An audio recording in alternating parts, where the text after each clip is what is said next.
Bonjour, bienvenue dans mon environnement virtuel. Donc ici je suis dans le hall d'entrée. C'est ici que je pourrais présenter mon sujet ou certaines fonctions éventuellement sans être obligé de rentrer dans mon studio d'intégration. Donc là je suis sur une première présentation donc, de mon moteur VRLab. Voilà, donc c'est un laboratoire virtuel, un framework ou une base applicative. Et du coup, dans 2 secondes, je vais atterrir dans mon studio d'intégration. Voilà.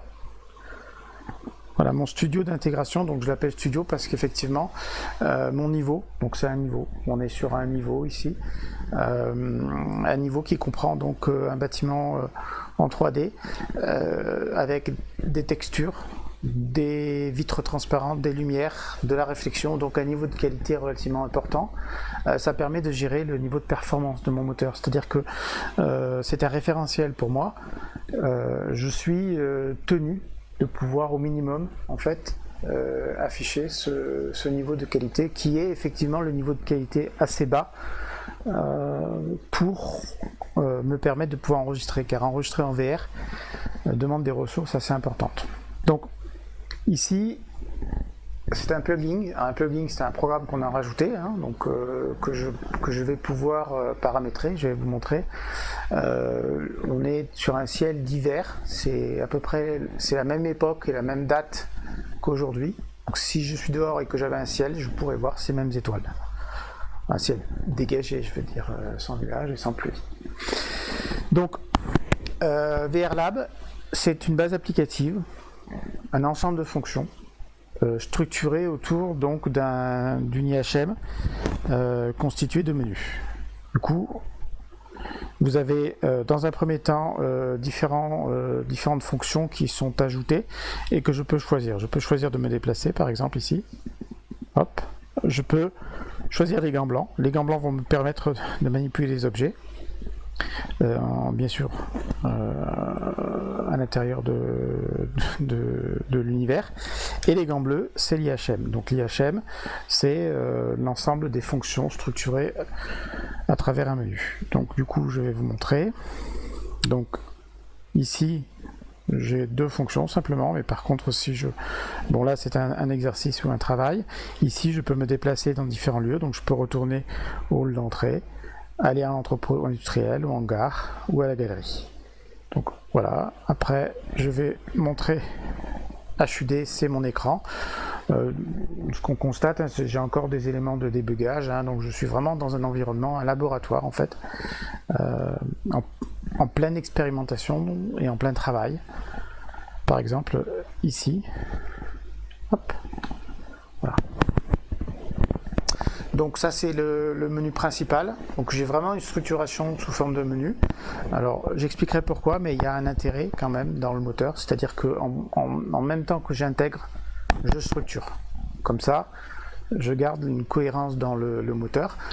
C'est une cohérence en termes de fonctions, c'est-à-dire toutes les fonctions qui sont gérées dans le moteur sont accessibles via un menu.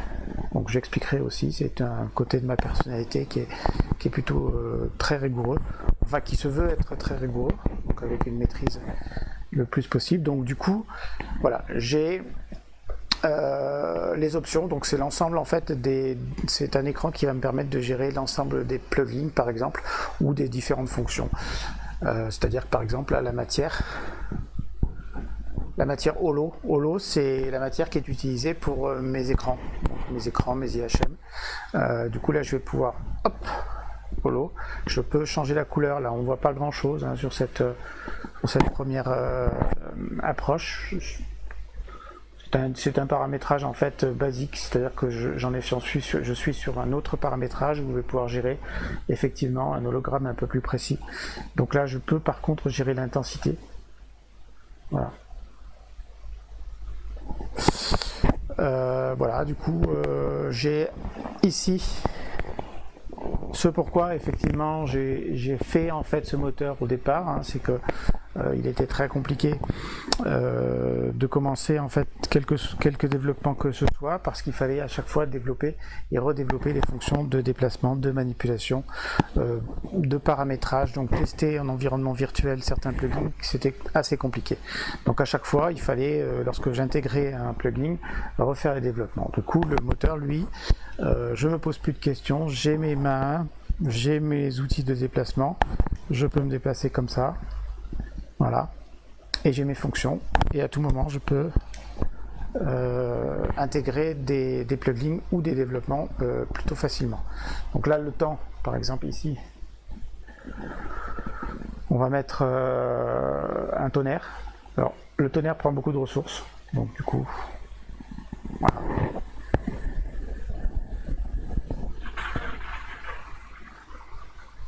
Mais j'aime particulièrement le tonnerre. J'avoue franchement que voilà. Voilà. Donc cette première présentation est terminée. Je vais revenir à mon hall d'entrée en espérant que ce ciel orageux ne soit pas celui de demain. Voilà.